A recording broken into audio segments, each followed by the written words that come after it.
ओम सहना भवतु सहनौ भुनक्तु सह वीर्यं करवावहै तेजस्विनावधीतमस्तु मा विद्विषावहै। ओम शांति शांति शांति। श्रुति स्मृति पुराणानां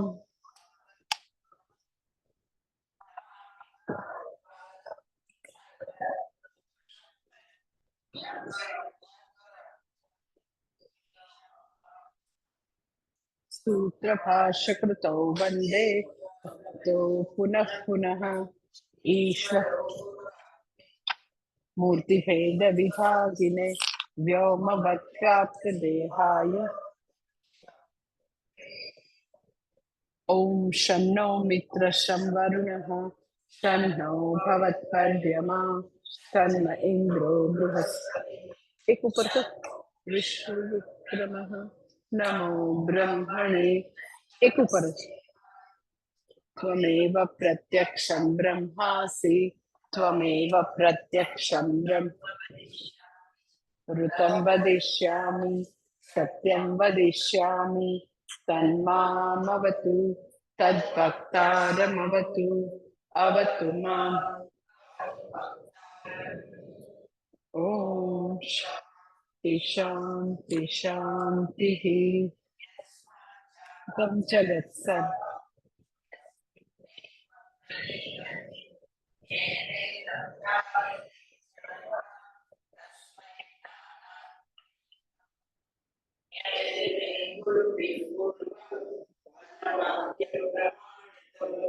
व्याख्याता सर्ववेदान्ताः तान् नित्यं प्रणतोऽस्म्यहं तैत्तरीयकसारस्य मयाचार्यप्रसादतः विस्पष्टार्थऋषीणां हि व्याख्येयं सम्प्रणीयते।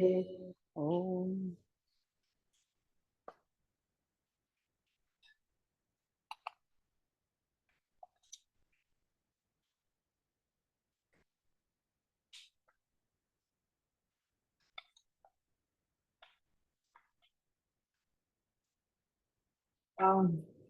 મંત્ર બોલું છું, તમે રિપીટ કરશો.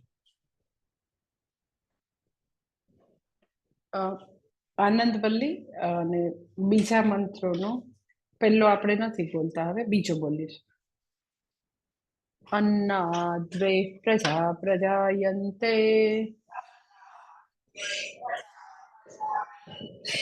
याः कास्य पृथिवी गुंशिताः अथो अन्नेनैव जीवन्ति अथेन दप्यन्त्यन्ततः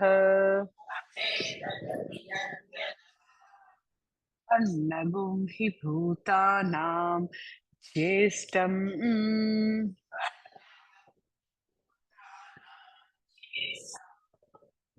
तस्मात् सर्वौषधमुच्यते।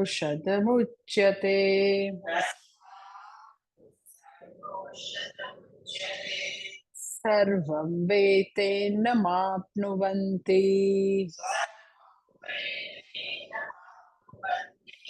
ये अन्नं ब्रह्मोपासते। अन्नगुं हि भूतानां ज्येष्ठम्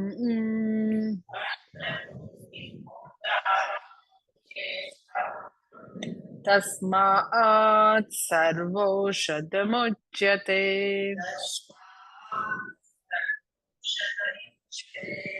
अन्नात् भूतानि जायन्ते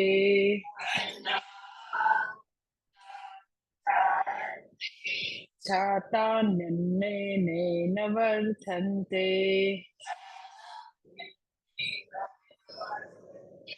अद्यतेति च भूतानि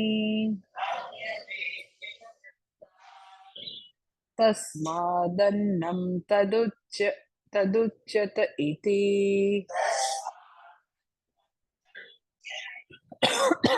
तस्माद्वा एतस्मादन्नरसमयात्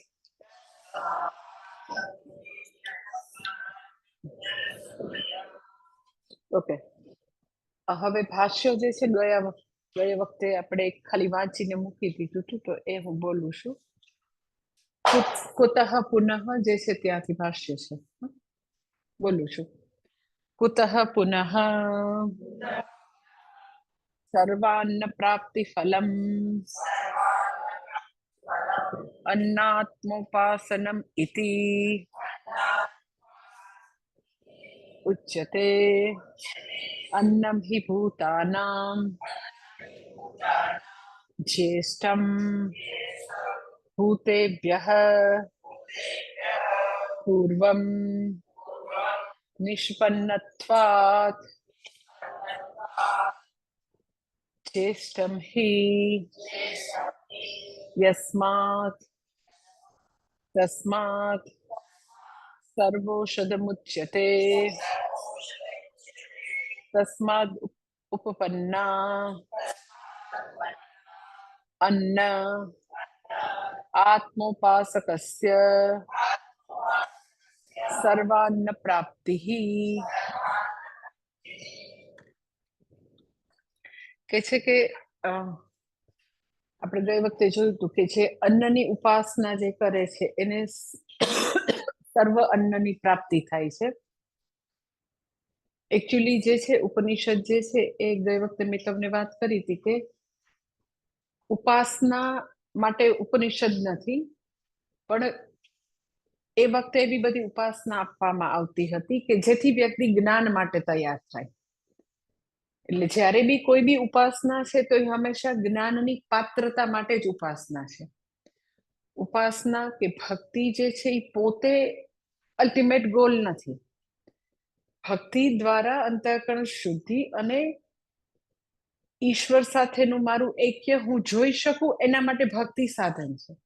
એટલે અહીંયા આગળ કહે છે કે અન્નની ઉપાસના જે છે એનું ફળ તો કે સર્વાન્ન પ્રાપ્તિ ફલમ અન્ન આત્મ ઉપાસનમ ઇતિ, કે અન્નની આવી રીતે ઉપાસના કરનારને સર્વ અન્નની પ્રાપ્તિ થાય. અને બીજું એ કહે છે કે અન્ન જે છે એ સર્વભૂતોની ઉત્પત્તિનું કારણ છે. અહીંયા કે છે ને કે અન્નમ હિ ભૂતાનામ જ્યેષ્ઠમ ભૂતેભ્ય પૂર્વમ નિષ્પન્નત્વાત, કે બધા જ ભૂતોની ઉત્પત્તિનું જો કોઈ કારણ હોય તો અન્ન છે, અને એનાથી જ ટકે છે ને એનામાં લય પામે. તો ખાલી એક નાનકડો પ્રશ્ન એવો છે કે જીવ તો અનાદિ છે, તો અન્ન જે છે એ કેવી રીતે જીવને ઉત્પન્ન કરે છે? જીવ તો એમ કે એક કોઈ બી જીવ, એમ કે ધારો કે ઈ કીડી રૂપે જીવ છે કે હાથી રૂપે કે મનુષ્ય રૂપે, એનું જે ડેથ છે એ અલ્પવિરામ છે. એ કોઈ એમ કે એનું અંતિમ મૃત્યુ નથી, તો પાછું એમ કે બીજો જન્મ ધારણ કરે છે. તો અન્ન એ ભૂતોની ઉત્પત્તિનું કારણ, એટલે કહેવાય માંગે છે શરીરોની ઉત્પત્તિનું કારણ. આ સજ જીવની ઉત્પત્તિ નથી, જીવ તો અનાદિ છે. જીવ દર વખતે નવા શરીરો હંમેશા ધારણ કરે છે. પુનરપી જનનમ એટલે ખાલી એ તો ફિગરેટિવલી કહે છે. ઇમ્પ્લાઇડ મિનિંગ એવો છે કે અન્નથી શરીરો આવે છે, અન્નથી જીવ નથી આવતા. અને અન્નની ઉપાસનાનું ફળ સર્વ અન્નની પ્રાપ્તિ. અને બીજું કે છે કે જે અન્ન આત્મોપાસક સર્વાન્ન પ્રાપ્તિ.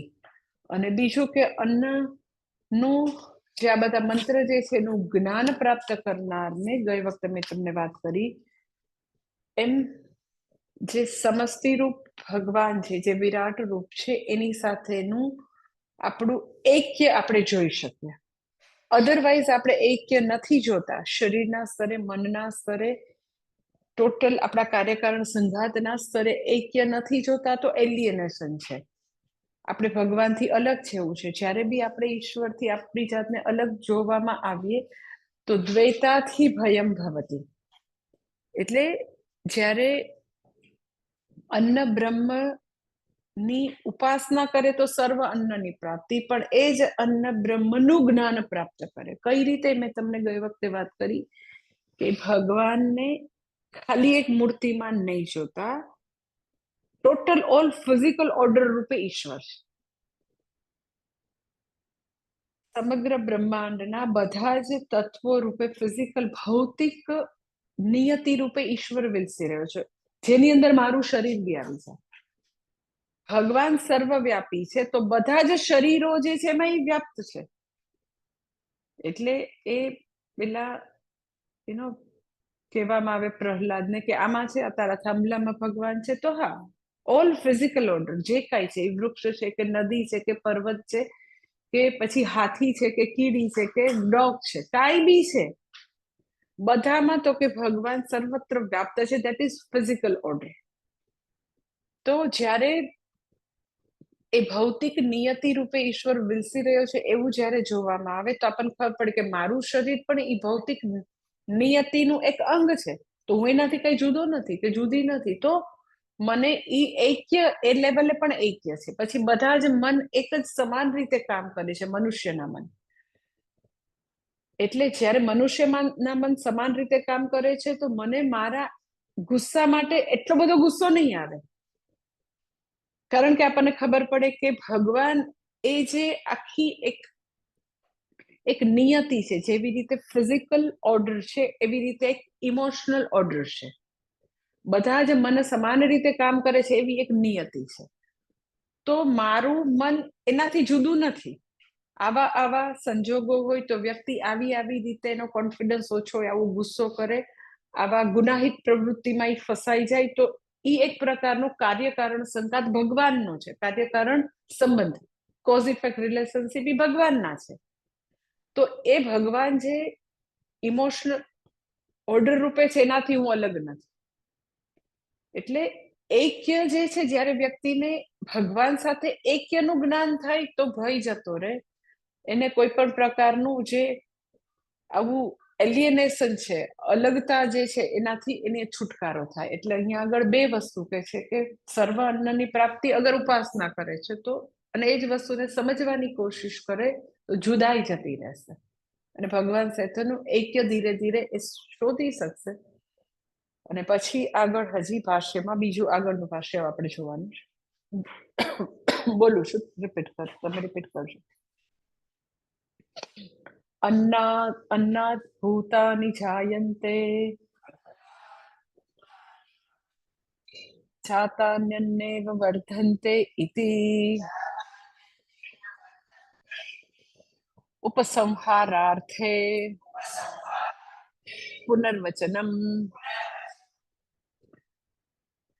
અહીંયા કે છે અન્નથી બધા ભૂતો જન્મે છે, પછી અન્નથી વધે છે. તો તમે એમ કહો આ પેલા તો કીધું, તો એ અહીંયા ઈ કહે છે કે આ જે છે આખો મંત્ર પૂરો થયો. હવે આ મંત્ર અહીંયા પૂરો થયો ને હવે પછીથી તો કે અન્નમય પછી પ્રાણમયની શરૂઆત કરશે. તો એ એક અન્નમય કોષ પૂરો થયો, એ પૂર્ણાહુતિ બતાવવા માટે પુનર્વચન છે. ઉપસંહારાર્થે પુનર્વચન. એટલે કે છે અન્નથી બધા ભૂતો, બધા જે કોઈ જીવો છે એ બધાનો જન્મ થયો અને અન્નથી જ વધે છે. હવે એક અહીંયા વસ્તુ નોંધવાની છે કે આપણે એમ કે અન્નથી જન્મ થયો બધા શરીરોનો, પછી અન્ન ખાય એટલે વધે. તો એ વર્ધન તે છે એ જરાક અહીંયા સમજવાનું છે કે બાળકને સપોઝ 6 મહિને આપણે એને અન્નપ્રાશન સંસ્કાર કર્યા, અને આપણે એને અન્ન આપવાનું શરૂ કર્યું, તો વર્ધનતે વર્ધનતે વર્ધનતે વર્ધનતે વર્ધનતે અન્નથી વધે છે. બરાબર? ક્યાં સુધી વધશે? તો વર્ધનતે શબ્દને એમ સમજવાનો કે અમુક વખત સુધી અન્ન ખાવ એટલે શરીર વધે. એટલે અમુક બચ્ચાઓનું શરીર વળતું ન હોય ને તો એને જે સમજદાર ડોક્ટર કે હોય એમ કે તમે એને દાળ ભાત ખવડાવો, તમે એને પ્રોટીન આપો, સબ્જી આપો, રોટી આપો. અમારે અહીંયા જ છે માણસો, તો ઈ 1 વાગે જમવા બેસે ને તો 12:30 વાગે 12 વાગે એને બિસ્કિટનું પેકેટ આપે, વેફરનું પેકેટ આપે. તો એમ કે બાળક જે છે એને જો અન્ન આપશો તો વધશે, પણ વર્ધન તેની પ્રક્રિયા થોડો સમય જ છે, લાઈક હાર્ડલી 30-35 વર્ષ સુધી, મેક્સ તમે એમ કે 40 વર્ષ પછી અન્ન વર્ધન તે નો એનો જે પેલો જે છે રોલ ઈ જતો રહ્યો. તમે કે શું થાય? તો હવે એ જ અન્ન જે છે એ વર્ધંતેની બદલે એનો રોલ જુદો થઈ જશે. ઈ હવે પછીના ભાષ્યમાં કહે છે. શું થશે? તો કે એ જ અન્ન હવે આપણા શરીરને ખાવા મળશે. એટલે અન્નની બે વ્યાખ્યા હવે પછી બતાવે છે આદિ શંકરાચાર્યજી. એટલે એ પૂજ્ય સ્વામી દયાનંદજી એમ કે એમ કેટલું ઇન્ટરેસ્ટિંગ વસ્તુ છે કે મને ઉપનિષદ એવું બતાવે કે ભાઈ અમુક ઉંમર સુધી સરખું અન્ન ખાવ, પછી ન ખાવ. એ ઉપનિષદ મને ઉપદેશ આપે એ કેટલી મહાન વસ્તુ છે કે આમ સાવ સિમ્પલ ભાષામાં કહું ને તો પેલા એમ કે આપણે ગાડીમાં પેટ્રોલ ભરતા હોય ને તો એવરેજ ઓછી આપે. પછી તમે પેટ્રોલ ભરો છો એટલે પેલા 50 ની એવરેજ આપે છે. પણ પછી તમે એટલું જ પેટ્રોલ ભરો પણ આપે છે હવે 100 ની એવરેજ. તો પછી એટલું પેટ્રોલ ભરવાનું શું કરવાનું? તો પેટ્રોલ અડધું કરી નાખવાનું હોય. એટલે અહીંયા બાયોફ્યુઅલ પહેલા તમે જેટલું આપતા હતા અને આ શરીર રૂપી ગાડી જે છે એ તમને એવરેજ આપતી હતી. તો 40 વર્ષ 45 વર્ષ મેક્સ 40 વર્ષ પછી અન્નની માત્રા ઘટાડવી જોઈએ. કારણ કે છતાં પણ એ તમને સમાન એવરેજ આપશે. એ 50 ની જ આપશે. તો તમે એમ કે એટલું ફ્યુઅલ આપો.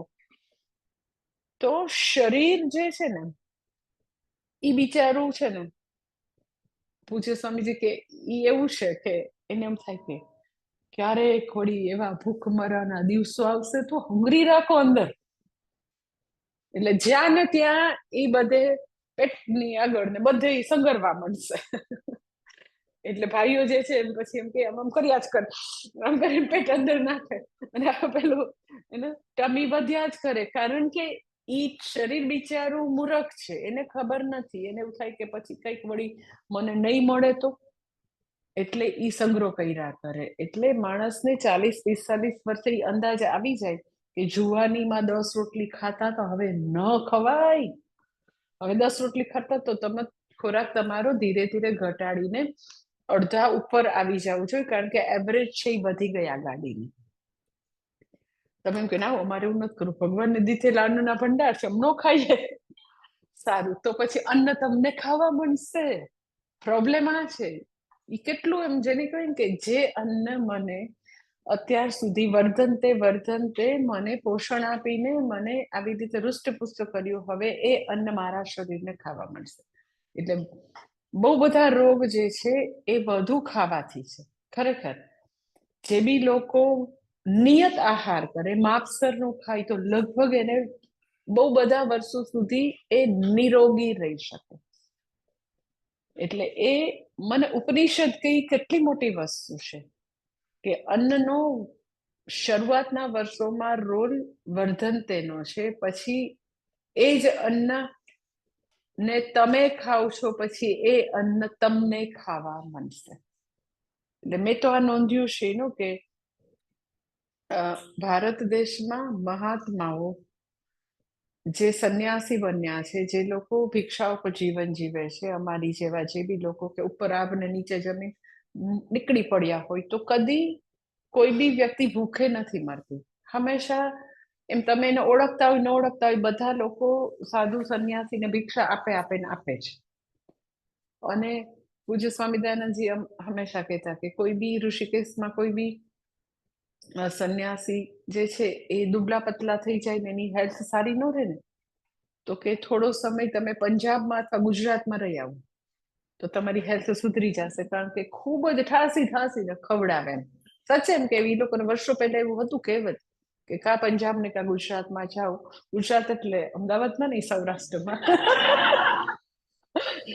તો હેલ્થ સારી થઈ જશે. એટલે હું કાયમ એમ કહું કે સંન્યાસી જે છે એ કોઈ દિવસ ઓછું ખાવા કે ભૂખે મરે થી કોઈ મરી જાય એવું નથી થતું, પણ એને રોગ થતા હોય તો વધારે ખાવાથી, હંમેશા વધારે ખાવાથી. અને આમ બી તમે જોજો કે તમે આયુર્વેદમાં પૂછો તો એમ કે પેટ એ બધા રોગોનું મૂળ. એટલે નિયત આહાર, હું એમ નથી કહેતી કે ઓછો તમે એવું નથી કહેતી, પણ આપણે પછી સમજવું જોઈએ કે હવે વધારે અન્નની જરૂર નથી.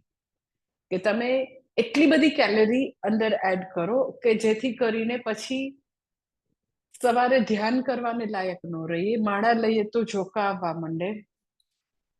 એટલે ખરેખર એનો આયુર્વેદના નિયમ પ્રમાણે સાંજે 6-6:30 પછી કોઈ પણ પ્રકારની હેવી વસ્તુ ખાવી ન જોઈએ. કે તમે મીઠાઈ ખાવ કે કોઈ બી એવી પનીર વાળી ના કોઈ દિવસ ખવાય જ નહીં.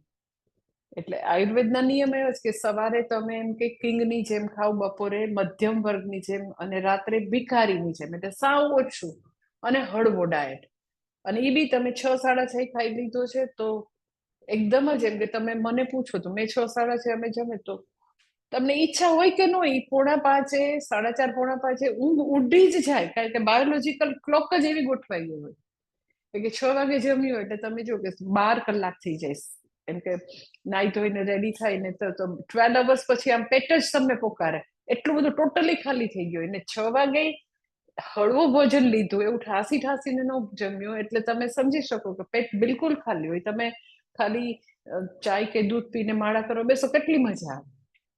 અને એની જગ્યાએ જસ્ટ ઇમેજિન કરો કે વ્યક્તિ રાતના 10-11 વાગે પનીર વાળું ને ચીઝ વાળું એવું બધું ખાધું હોય ને 11-12 વાગે સુવે અને 5-5:30 ઉઠવાનું કોશિશ કરે, તો એ વસ્તુનું ડાયજેશન જ ન થયું. તો એટલે વ્યક્તિને એ 30 મિનિટના ધ્યાન માટે આગળના બધા જ કલાકો શિસ્તવાળી જિંદગી છે તો એ કરી શકશે. એટલે એ બહુ જ ઇમ્પોર્ટન્ટ છે કે તમે એટલે આખો વ્યક્તિ જે છે એનામાં અનુશાસન છે તો જ ધ્યાન કરી શકે, તો જ અધ્યયન કરી શકે. પણ આખા દિવસમાં એટલી બધી બહિર્મુખતા છે અને પછી તમે અંતર્મુખ બનવાની કોશિશ કરો, નહીં થાય. એનીવે મને તો એ સૌથી વધારે આ લાગ્યું કે ઉપનિષદ એવું કે આટલા વર્ષો સુધી વર્ધન તે છે, પછીથી તો કે એ અન્ન તમને ખાશે એટલે તમે ધ્યાન રાખો કે તમે તમારી માત્રા પરિમિત રાખો. તમને ખબર હોય કે તમે વિજિલન્સ હો કે મારે કેટલી કેલરી ક્યારે દેવાની છે મારા શરીરને, કે આટલી જ કેલરીની મને જરૂર છે ને આટલી જ આખો દિવસમાં આપણે એને વાપરી શકીશું, તો એક્સ્ટ્રા કેલરી શા માટે મારે નાખવાની. એટલે એ જે છે એ કે છે કે એનો અન્નથી વર્ધનતે એનો ખરેખર મિનિંગ આ છે. અને પછીના ભાષ્યમાં હજી આગળ કહે છે, મેં તમને જે કીધું કે અન્નની 2 વ્યાખ્યા આપે છે પછીના ભાષ્યમાં. ભાષ્ય હું વાંચું છું. ઇદાનીમ અન્ન શબ્દ નિર્વચનમ ઉચ્યતે અદ્યતે ભૂતેહિ. આ એક વ્યાખ્યા. પછી કે છે અતિ ચ ભૂતાની, આ બીજી વ્યાખ્યા. યસ્માત તસ્માત અન્નમ તત ઉચ્યતે इति शब्दः प्रथमकोश परिसमाप्यर्थः. નિર્વચનમ એટલે વ્યાખ્યા આપે છે અન્નની. હવે વ્યાખ્યા 2 વ્યાખ્યા. પેલી શું કે છે અદ્યતે ભૂતેહિ, પેલી આ વ્યાખ્યા. ભૂતેહિ એટલે કોઈ બી જીવો દ્વારા, એમ કે બકરી દ્વારા હોય ને ગાય દ્વારા હોય ને શ્વાન દ્વારા હોય ને મનુષ્ય દ્વારા, કઈ બી અદ્યતે ખવાય એનું નામ અન્ન. ગાય જે છે એના માટે અન્ન શું છે તો કે ઘાસ છે જે ખાવામાં આવે. અદ્યતે ઇતિ અન્નમ, જે ખાવામાં આવે છે, જે ખવાય છે એ અન્ન છે. અદ્યતે ઇતિ અન્નમ એટલે વ્યક્તિ જે છે એ તો કે એ અદ્યતે ઇતિ અન્નમમાં અદ ધાતુ છે. કોઈ બી સંસ્કૃત ભાષામાં જે શબ્દ છે એ હંમેશા એના ક્રિયાપદ ઉપરથી, ધાતુ ઉપરથી આવે. તો એનું જે ક્રિયાપદ જે છે અદ ક્રિયાપદ છે. અદ ભક્ષણે, અદ એટલે ભક્ષણે, એટલે જે અદ્યતે ઇતિ અન્નમ એટલે જે ખવાય છે, જે ખાવામાં આવે છે જીવો દ્વારા, એનું નામ અન્ન. એટલે અદ્યતે ઇતિ અન્નમ જે છે એને કર્મણી વ્યુત્પત્તિ કહે છે, કે જે ખાવામાં આવે છે. એટલે કરતા છે હું અને તો કે હું રોટલી ખાઉં છું, મારાથી રોટલી ખાવામાં આવે છે, તે કર્મણી બીજી વિભક્તિ થઈ ને. બીજી વ્યાખ્યા શું છે તો કે આ તો આપણે જાણ્યા, ધેટ ઇઝ વર્ધતે વર્ધતે વર્ધતે વાળી. ઓકે, જ્યાં આપણે કહ્યું ને કે જાતાની અન્નેન વર્ધન્તે, વધે છે. હવે એ જ અન્ન 40 વર્ષ પછી, તો કે પેલા મારા માટે અન્ન કર્મ હતું, આપણે અન્નને ખાતા હતા. હવે અન્ન કર્તા બની ગયું. એટલે દેટ ઇઝ એને એ વ્યુત્પત્તિને એ મિનિંગને કર્તરી મિનિંગ કહેવાય. એટલે અન્ન શબ્દની હવે બીજી વ્યુત્પત્તિ એટલે ડેફિનેશન, બીજી વ્યાખ્યા આપી, કર્તરી વાળી વ્યાખ્યા. હવે અન્ન પોતે કરતા એ સબ્જેક્ટ બની ગયો અને આપણે ઓબ્જેક્ટ. ધેટ ઇઝ બીજી વ્યાખ્યા શું છે? તો કે અતિ ચ ભૂતાની. અતિ ચ ભૂતાની એટલે શું? તો કે હવે અન્ન પોતે ખાય છે. કોને ખાય છે? તો કે ખાનારને.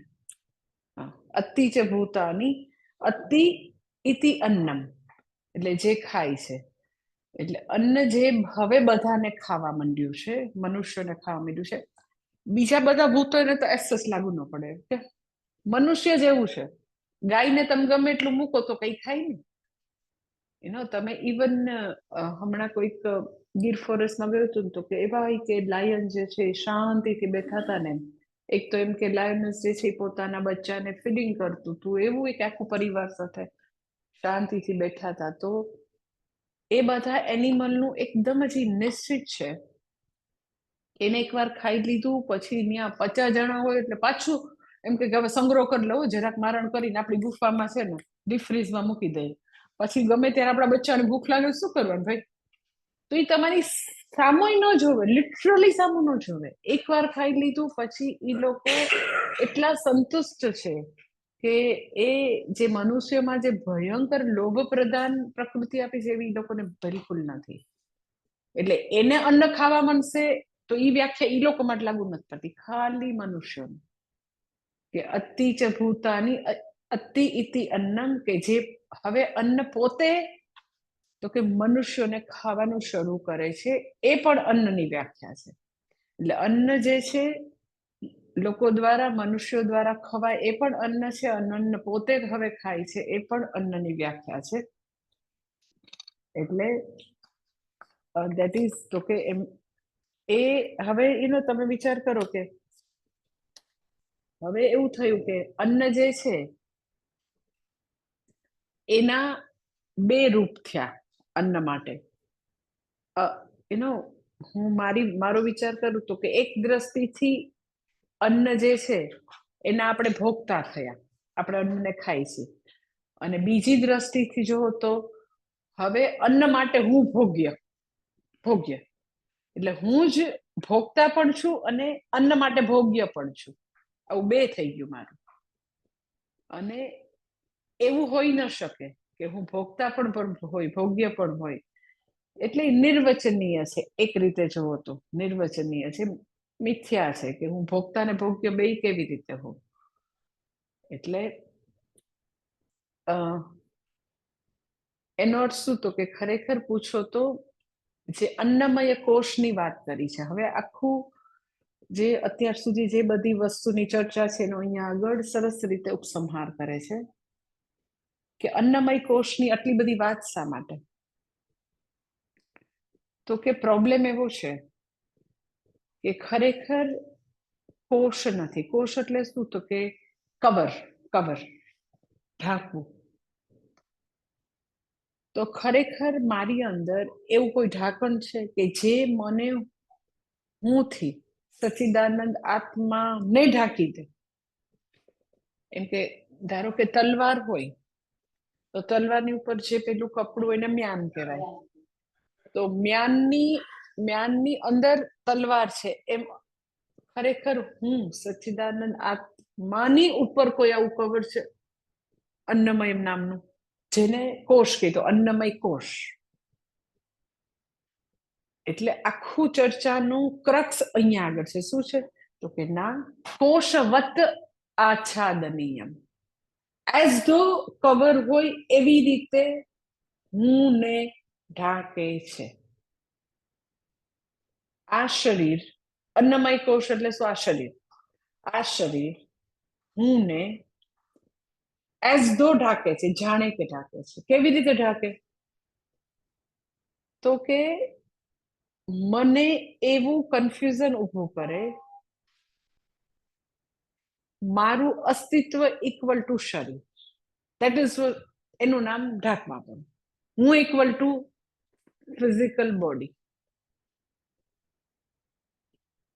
ફિઝિકલ બોડી હું છું, પણ હું ઇક્વલ ટુ ફિઝિકલ બોડી એવું કહી શકું નહીં. ફિઝિકલ બોડી જરૂર હું છું, પણ હું ઇક્વલ ટુ બસ બીજું કઈ જ નહીં. હું એટલે આ શરીર. એવી જે બ્લડ ગ્રંથિ છે, ધેટ ઇઝ કોલ્ડ કોષ. એકચ્યુઅલી કોઈ એવું ઢાંકવાપણું સંભવી ન શકે, કારણ કે સર્વવ્યાપી આત્માને કોણ ઢાંકી શકે? સૂર્યને એમ કે મેં ઢાંકી દીધું, એવું થોડું ઢાંકી શકાય? તો સૂર્ય તો હજી સર્વવ્યાપી નથી, આત્મ તત્વ તો સર્વવ્યાપી છે. એને ઢાંકવા વાળું ઢાંકણ થોડી ને કોઈ હોય. ફિઝિકલ બોડી તો એક ટાઈમ એન્ડ સ્પેસમાં કોઈ પોઈન્ટ P1 પર છે, જ્યારે આત્મા તો સર્વદેશ કાળમાં, ત્રણેય કાળમાં હંમેશા વ્યાપ્ત છે ચૈતન્ય રૂપે. તો આ શરીરની શું તાકાત છે કે એ સચ્ચિદાનંદ આત્માને ઢાંકી શકે? તો બી એની તાકાત આવી ગઈ. આપણે એમ કેમ કે આ સૂર્ય જે છે એને ઢાંકી શકાય, પણ આમ ઢાંકી દો તો એ એટલો આપણને લાગે એઝ ધો કે મેં સૂર્યને ઢાંકી દીધો, પણ કઈ એ સૂર્યને ઢાંકવાની કોઈની થોડી ને તાકાત છે. વાદળું જે છે સૂર્ય અડે આવી જાય ને આપણે એમ કે સૂર્ય દેખાતો નથી, તો વાદળું બિચારું એટલું પુઅર ક્લાઉડ જે છે એમાં થોડી ને તાકાત છે. પરંતુ હા, ફિઝિકલ બોડીમાં એવી જબરજસ્ત તાકાત છે, જબરજસ્ત તાકાત છે. જાણે કે આજે નહીં, જન્મો જન્માંતરથી હું ઇક્વલ ટુ ફિઝિકલ બોડી એવું જ છે. તમે એમ કેવું જરાય નથી. એટલે લોકો કહેતા નથી ફરતા, પણ લોકો હંમેશા એવા પ્રકારના જ કર્મો કરે છે. એના જે કર્મો છે, એની બિહેવિયર છે, એની સમજ છે, એ એવી જ છે કે મારું અસ્તિત્વ ફિઝિકલ બોડીથી કોઈ વધારે છે જ નહીં.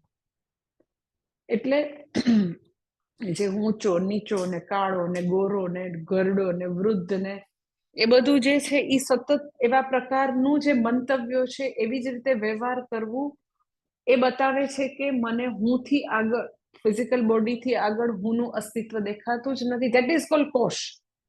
એટલે કોષવત આચ્છાદનીયમ. એકચ્યુઅલી તો કે કોષ નથી. અને પાછું વળી કેવું છે તો કે હું ઇક્વલ ટુ બોડી એ કોઈ વ્યક્તિગત કન્ક્લુઝન નથી, યુનિવર્સલ કન્ક્લુઝન. યુનિવર્સલ કન્ક્લુઝનનો ફાયદો એ કે જ્યારે સમસ્યા બધા એક જ એવા કન્ફ્યુઝનમાં હોય ને, તો બધાને એવું લાગે કે નોર્મલ છે. સમજાય છે? એમાં પછી એબનોર્મલ કોઈને ન લાગે. તમને એવું થાય ને કે હું ઇક્વલ ટુ ફિઝિકલ બોડી, એ આવડી મોટી ભૂલ છે, આવડું મોટું કન્ફ્યુઝન છે, તો કોઈ દૂર નથી કરતા.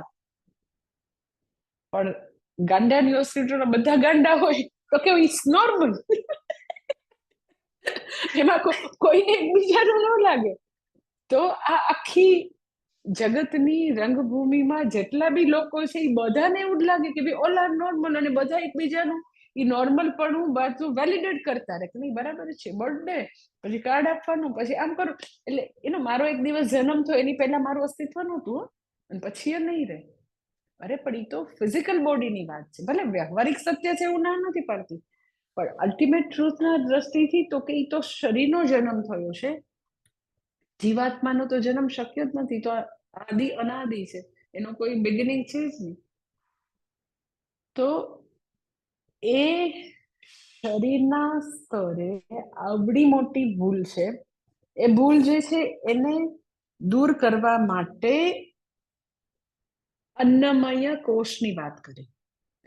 નહીં કે અન્નમયની વાત કરીને મારું શરીર સાથેનું તાદાત્મ્યને વધારે દ્રઢ કરે છે એવું નથી, પરંતુ શાસ્ત્રની એવી સ્ટાઇલ છે કે પહેલા આપણે જે સ્તરે આટલું બધું આઈડેન્ટિફિકેશન હોય એને પહેલા બરાબર ખોલીને બતાવે, થોડું એમ કે એ કન્ફ્યુઝન છે એની સાથે ચાલે કે જો તને આવું છે અને આ આમ છે, પણ તું એનો દ્રષ્ટા છે. અને આ શરીરના જન્મો થાય છે શેને કારણે? તો કે જો અન્નને કારણે. એટલે એ પેલા આ બધી અન્નની ને શરીરની વાત કરીને આવું માઇન્યુટ એનાલિસિસ કરીને એનાથી આપણે જુદા છીએ. આત્મા હું ઇક્વલ ટુ શરીર જે છે, તો હું પણ અત્યારે શરીરમાં છે. તો પેલા એની વાત કરીને પછી એમ કે ના, એમ કે એનો અન્નમય ઇક્વલ ટુ આત્મા નથી પણ પ્રાણમય છે. એટલે બરાબર સમજો કે યાત્રા કરાવશે આખી પંચકોશ પ્રક્રિયા દ્વારા, આખી ઇનર જર્ની કરાવશે. હું પણ પેલા શરીરમાં છે ત્યાંથી ઉઠાવીને પ્રાણમાં મૂકશે. પછી એમ કે હા બરાબર, હું પ્રાણ છું. પછી ત્યાંથી આગળ નાના હવે તું એ નથી, તો નેતિ નેતિ નેતિ કરીને આગળ લઈ જશે. નહીં કે વેલિડેટ કરે છે. સમજાય છે? આપણી જે ગ્રંથિ છે એને દ્રઢ નથી બનાવતા, પરંતુ એવું તાત્કાલિક રિજેક્ટ નહીં કરે શાસ્ત્ર. જે વ્યવહારિક સત્ય છે એને બતાવશે ને કહેશે આ વ્યવહારિક સત્ય છે.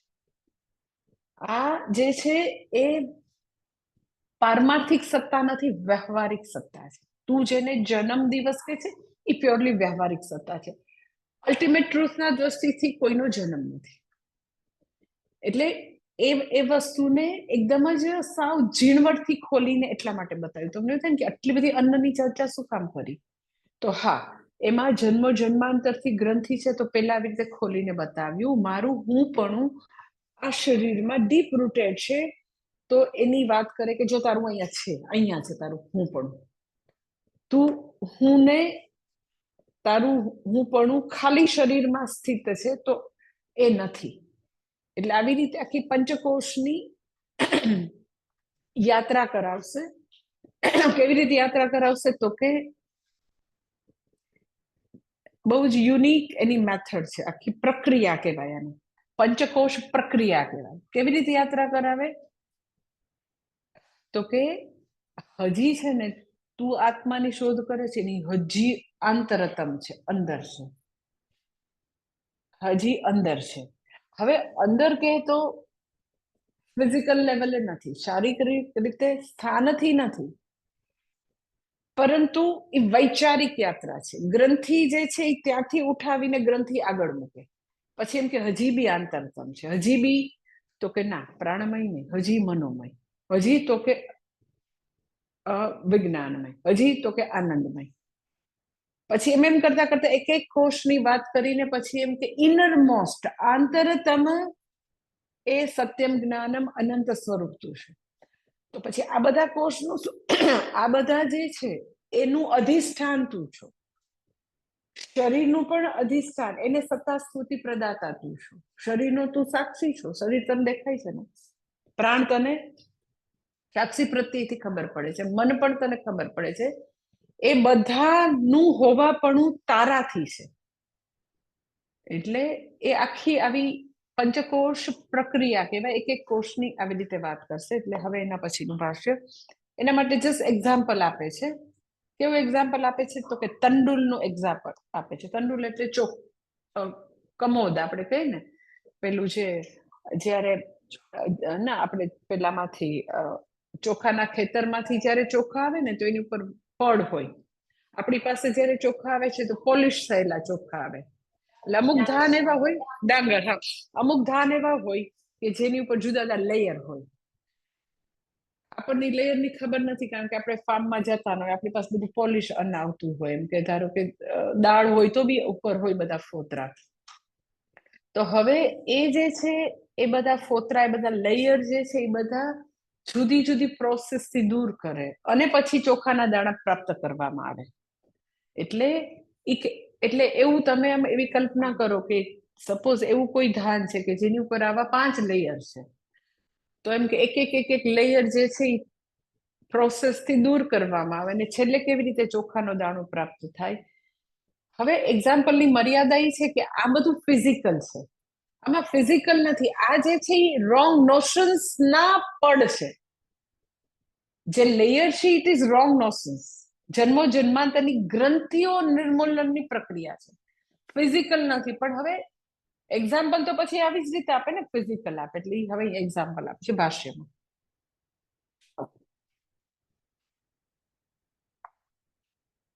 अन्नमयादिभ्यः आनंदमयांतेभ्यः એટલે અન્નમય થી આનંદમય સુધીનું આખું જે છે મેં તમને કીધું પંચકોશ આત્મભ્યઃ અભ્યંતરતમમ બ્રહ્મ વિદ્યયા પ્રત્યગાત્મત્વેન દિદર્શયિષુ શાસ્ત્રમ અવિદ્યાકૃત પંચકોશ अपनयनेन अनेक तुषको द्रव वितुषीकरणेनेव तदंतर्गत तंडुलान प्रस्तौति तस्माद्वा एतस्माद् अन्नरसमयादि इत्यादि ये छे अन्नमयादिभ्यः आनंदमयांतेभ्यः आत्मभ्यः अभ्यंतरतमम के छे उपनिषदમાં અહીંયા अन्नमयથી શરૂ કરીને આનંદમય સુધી આ પંચકોશની યાત્રા કરાવશે, ઇનર જર્ની કરાવશે. શા માટે? તો કે સર્વાંતરતમ પ્રત્યેગાત્મા દિદર્શયિષુ શાસ્ત્રમ. દિદર્શ એટલે આપણને દર્શાવશે, આપણને એનું દર્શન કરાવશે. શાસ્ત્ર પ્રત્યેગાત્મા એટલે ઇનર મોસ્ટ, પ્રત્યેગાત્મા એટલે જે સૌથી મને સન્નિકૃષ્ટ છે, જે આત્મતત્વ છે એનું દર્શન કરાવશે. કેવી રીતે? તો કે અન્નમયથી શરૂ કરીને આનંદમય કોષની યાત્રા કરાવીને ઇનર મોસ્ટ આત્મતત્વનું દર્શન કરાવશે. કેવી રીતે કરાવશે? તો કે અવિદ્યાકૃત પંચકોશ અપનયનેન. આ પંચકોશ કેવી રીતે આવ્યો? આ કેવી રીતે છે? શા માટે આવું અન્નમય ને હું કોષ કેમ ગણું છું? હું કેમ એમ કે આવું મારું અસ્તિત્વ ઇક્વલ ટુ હું ઇક્વલ ટુ ફિઝિકલ બોડી એવું આવ્યું ક્યાંથી? ભાઈ એવું કઈ બધા એના ઘરમાં એના મા બાપ શીખવતા નથી, તું એટલે ફિઝિકલ બોડી, તું એટલે એવું કઈ ક્યાંથી આવ્યું? તો કે એ તો અનાદિ અવિદ્યાકૃત પંચકોશ. આ જે છે અજ્ઞાન જે છે એ મારું જન્મ સમયનું કેપિટલ છે. એ સ્વવિષય હું કોણ છું એ મને જ્ઞાત નથી. First thing. સેકન્ડ થિંગ, જો એટલું જોત ને મને મારા વિશે ખબર નથી, એટલી શાંતિ થાય, એટલી શાંતિ થાય. મને સ્વસ્વરૂપનું જ્ઞાન નથી, એ એક સમસ્યા. બીજી સમસ્યા તો કે મેળે મેળે એવું માની લીધું કે હું શરીર છું. Total ignorance is the best thing. હા, તો સીધે સીધું અહમ બ્રહ્માસ્મિ સચ્ચિદાનંદોહમ, તરત જ સોહમ, તરત જ્ઞાન થઈ જાય. કારણ કે મેં ઊંધું પહેરી નથી દીધું. એટલે મને સ્વવિષયક અજ્ઞાન છે એ પહેલી સમસ્યા. બીજી એનાથી બી ઘેરી સમસ્યા, જે હું નથી એ દ્રઢ રીતે માની લીધું છે. શું માની લીધું? હું અન્નમય કોષ, હું પ્રાણમય કોષ. અન્નમય છું, હું પ્રાણમય છું, હું અન્નમય છું, એ માનવું, ધેટ ઇઝ કોલ્ડ અન્નમય કોષ. એટલે સમજાય છે કે સમસ્યા કેટલી ઘેરી છે કે હું શું છું એ ખબર નથી, હું નથી એ ખાલી માની લીધું નથી, જન્મો જન્માંતરથી એ દ્રઢ માન્યતા ધરાવું છું. શાસ્ત્રો પોકારીને કે તોય માનવા તૈયાર જ નથી. હું તો મર્ત્ય છું, હું જીવ છું, હું દુઃખી છું, હું અપૂર્ણ છું. એટલે જે બી એવા બધા જે દર્શન એવું કહેશે ને કે તું તો જીવ નીચો છો, તું તો જીવડું છું, તું તો ભૃત્ય છે, ભૃત્ય છે, ભૃત્ય છે, ભૃત્ય છે. તું કોઈ દિવસ અદ્વૈત, તું ભગવાન સાથે તારું અદ્વૈત હોય? તું તો કૃષ્ણ ભગવાનના ગાયના છાણના જીવડાનું જીવડું, તું એટલો નીચો જીવ, એટલો નીચો જીવ. તું તો ખાલી એટલે ખાલી સ્પાર્ક છો, તું સાવ મસ્તે મસ્ત એક કણ છો, અને એ તો સૂર્ય છે, તું નાનકડું રજકણ. એક રજકણ સૂરજ થવાને શ્રવણ.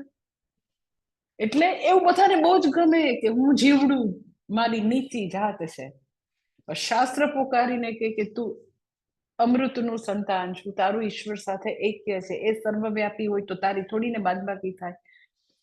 તો એ અદ્વૈત નું જ્ઞાન શ્રુતિ પોકારી પોકારીને કે તો એ કોઈ રીતે માનવા તૈયાર નથી.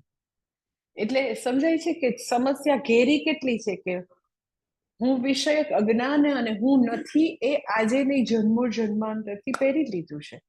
એટલે ક્યાંથી એમ કે મને હું અન્નમય છું એવું મને ભ્રાંતિ ક્યાંથી આવી, તો કે અવિદ્યાકૃત પંચકોશ. આ પંચકોશ જે છે એ અવિદ્યાથી આવ્યા છે, અનાદિ અજ્ઞાન છે મારું. તમે એમ કે ક્યારે શરૂ થયું, તો એના માટે અનાદિ, એની કોઈ શરૂઆત નથી, આ દિવસથી શરૂ થયું, અનાદિ. અને હવે તો શું કરશે, તો કે અવિદ્યાકૃત પંચકોશ અપનયન, એટલે હવે એ આ પંચકોશ પ્રક્રિયા દ્વારા અપનયન એટલે એને દૂર કરવાનું થશે. દૂર કરવાની આખી પ્રોસેસ છે કે આપણે આપણી જાતને આવા જુદા જુદા અન્નમય પ્રાણમય માનીએ છીએ, તો એ માનવાનું ભ્રાંતિથી હવે મુક્ત કરશે. કેવી રીતે મુક્ત કરશે, તો કે જેવી રીતે અનેક તુષકો દ્રવ્ય વિતુષીકરણેના, અનેક તુષ એટલે બહુ બધા લેયર વાળું કોઈ ધાન હોય અને તુષ રહિત એને કરે. તુષ એટલે બધા ફોતરા કે જે કઈ હસ્ત ઉપર હોય એ બધાને દૂર કરવાની જે પ્રક્રિયા જે છે, કઈ રીતે એ બધું દૂર કરશે. પહેલાને તો કઈક મશીનમાં કેવા જુદા જુદા ખેતીના સાધનથી દૂર કરે. આપણને કેવી રીતે પંચકોશ જે છે હું નથી કેવી રીતે કરશે, તો કે નેતિ નેતિ દ્વારા, નાહમ દ્વારા, નાહમ નાહમ નેતિ નેતિના જ્ઞાનથી આ બધા પંચકોશ અપનયનની પ્રક્રિયા થશે. જેમ હસ્ક દૂર થાય અને ચોખ્ખા પ્રાપ્ત થાય, અહીંયા બી પંચકોશથી મુક્ત કરી અને મને ઇનરમોસ્ટ જે આંતરતમ પ્રત્યેગાત્મા છે દિદર્શયસુ શાસ્ત્ર, શાસ્ત્ર મને એનું તો કે દર્શન કરાવશે. કેવી રીતે, તો કે એ હવે નેક્સ્ટ સેશનમાં જોઈ લઈશું. ઓમ પૂર્ણમદ પૂર્ણમિદં પૂર્ણાત પૂર્ણમુદચ્યતે પૂર્ણસ્ય પૂર્ણમાદાય પૂર્ણમેવાવશિષ્યતે. ઓમ શાંતિ શાંતિ શાંતિ. હરિ ઓમ શ્રી ગુરુભ્યો નમઃ. હરિ ઓમ.